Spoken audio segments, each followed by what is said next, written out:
Baiklah, selamat pagi, selamat bertemu kembali dalam pembelajaran online,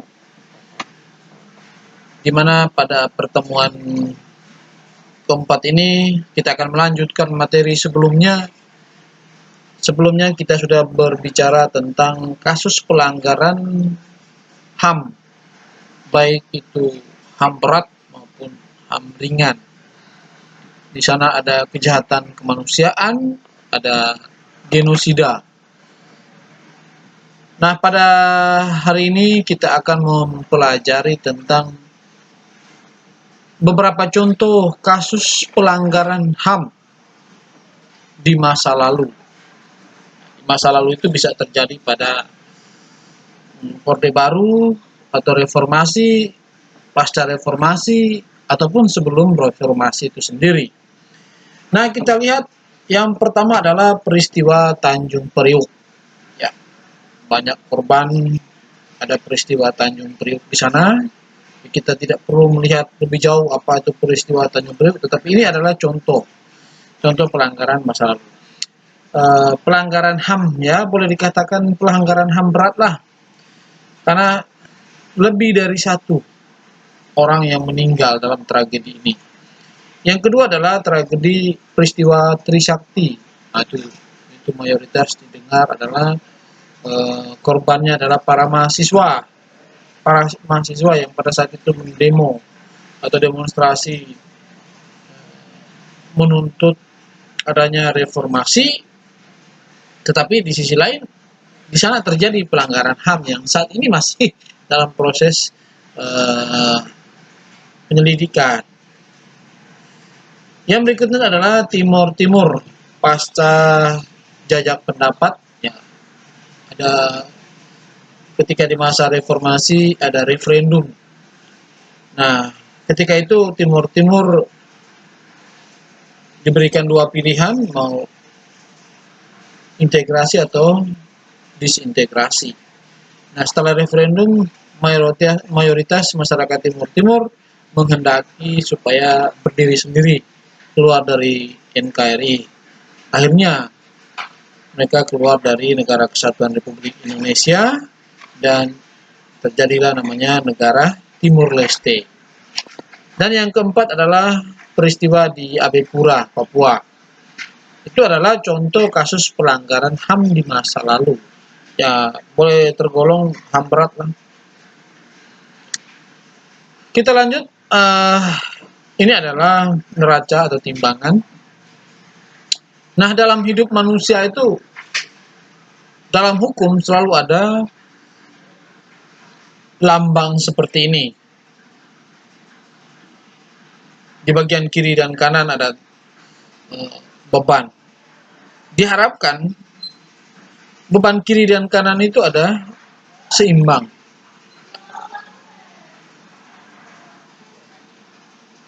Ya, boleh kita katakan yang kiri itu hak, yang kanan itu kewajiban. Harus seimbang. Apa yang terjadi apabila tidak seimbang? Misalnya haknya lebih banyak ketimbang kewajiban, atau kewajiban lebih banyak ketimbang hak. Nah, itu. Misalnya contoh hari-hari kalian yang lebih ditonjolkan hak kalian. Kamu menuntut hak kepada orang tua tanpa dibarengi dengan kewajiban. Makanya setiap orang harus mampu menyeimbangkan antara hak dan kewajiban. Dan menurut Phillips atau Philippus M. Hudson, keseimbangan hak dan kewajiban merupakan elemen penting negara hukum. Negara hukum itu adalah negara yang harus ada keseimbangan antara hak dan kewajiban. Nah, nih akibat pelanggaran HAM. Akibat pelanggaran HAM yang terjadi adalah menciptakan diskriminasi dan ketidakadilan. Ini saya pikir kalian tidak perlu lagi, tapi ini adalah efek atau akibat dari pelanggaran HAM.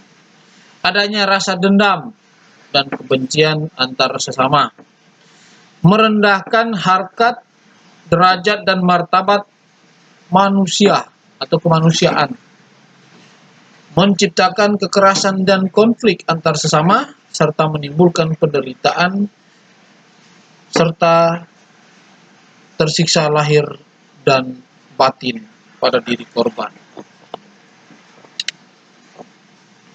Nah, bagaimana upaya dalam perspektif Pancasila, upaya penegakan HAM? Ya, Pancasila itu sebagai dasar negara, ya, kita tahu memiliki kedudukan sebagai sumber dari segala sumber hukum. Artinya, setiap peraturan perundang-undangan di Indonesia harus mengacu pada Pancasila dan tidak menyimpang dari ketentuan serta asas-asas yang terkandung di dalam Pancasila itu sendiri. Atau kalau misalnya dalam bahasa kalian sehari-hari, apapun makanannya, minumnya teh botol sosro. Apapun peraturan perundang-undangan yang dibuat harus berdasar pada Pancasila. Begitulah kira-kira untuk mengambil sebuah kesimpulan lah. Ya.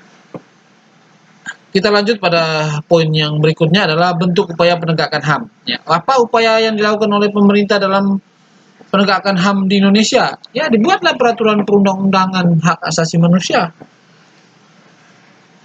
Peraturan undang-undang hak asasi manusia itu nomor berapa? Nah, kita sudah bahas di awal.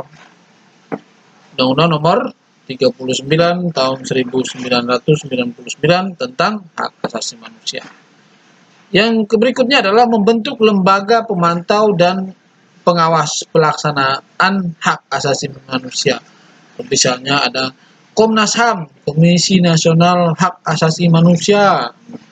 Ada lagi Komisi Perlindungan Anak Indonesia atau KPAI, atau Komisi Perlindungan Perempuan. Ada juga Kontras Anti Kekerasan, Komisi Nasional Anti Kekerasan. Ya banyaklah, yang intinya adalah dalam rangka penegakan HAM itu sendiri. Melakukan, selain lembaga-lembaga yang sudah dibentuk tadi, ada Komnas HAM, Komnas Perlindungan Perempuan, Perlindungan Anak, Komisi Nasional Anti Kekerasan, atau Komisi Nasional untuk Orang Hilang. Nah, ada juga kita harus melakukan sosialisasi hak asasi manusia kepada masyarakat, supaya masyarakat tahu dan sadar tidak melakukan pelanggaran hak asasi manusia kepada orang lain.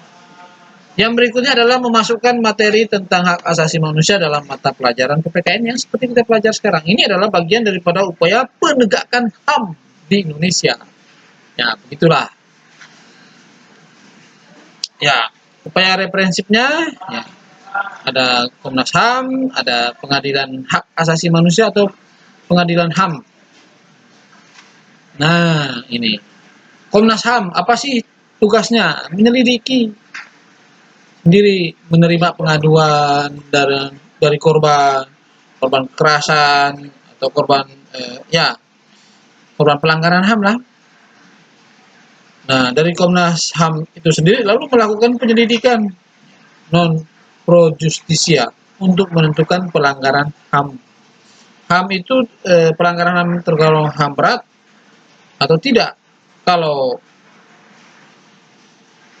ya, berarti lanjut ke Komnas HAM. Kalau tidak, berarti stop, berhenti di situ. Oh benar, orang ini melakukan tindakan pembunuhan. Kalau benar ya silakan dilanjutkan ke pengadilan. Kalau tidak ya lepas, tidak dilanjutkan. Membentuk Komisi Penyelidikan Pelanggaran HAM atau KPP HAM. Nanti diproses melalui Jaksa Agung melakukan penyelidikan dan membuat penuntutan. Seorang kena JPU, Jaksa Penuntut Umum, tugasnya melakukan penuntutan. Lalu pengadilan memutuskan. Kalau memutuskan bersalah ya, kalau pelakunya tidak menerima silakan melakukan banding. Banding ke mana? Pengadilan tinggi. Jadi kalau tingkatan yang paling rendah itu pengadilan HAM, ya. Pengadilan HAM. Kalau misalnya pelaku atau korban tidak menerima dengan putusan, misalnya terlalu berat atau terlalu ringan, silakan mengajukan banding ke pengadilan tinggi. Pengadilan tinggi lalu dia juga belum menerima, ya silakan melakukan namanya kasasi ke Mahkamah Agung. Nah itu mekanismenya. Jadi ada 3 tahap. Nah kalau sudah di Mahkamah Agung masih kalah juga, gimana? Ya udah terima. Nah itulah risikonya hukum. Ya. Demikianlah materi pembelajaran kita kali ini. Semoga bermanfaat buat kalian. Nah, dan pas kebetulan hari ini adalah pertemuannya yang keempat. Jadi mohon tanda tangan itu dipilih situ pertemuan keempat. Tugasnya kemarin Bapak sudah sharekan. Jadi untuk mudah-mudahan harapan dalam beberapa waktu ke depan buku LKS kalian datang, silakan diambil ke sekolah dan membaca. Dan nanti tugas kita selanjutnya nanti saya nggak mau pusing-pusing ngetik soal di e-learning. Saya sebut atau saya mengetik di situ soal 1 pada LKS halaman 1 atau halaman 10. Silakan dibuka supaya ada usaha kalian. Buka e-learning, buka juga buku. Kadang orang yang buka e-learning tapi tidak dibuka buku. Nah, itu kan sama kebual. Bukunya dibeli tapi tidak dibaca. Makanya seperti itulah caranya supaya antara e-learning dengan buku itu ada sinkron, saling buka, ya. Demikianlah, sampai jumpa. Jaga kesehatan. Bye-bye.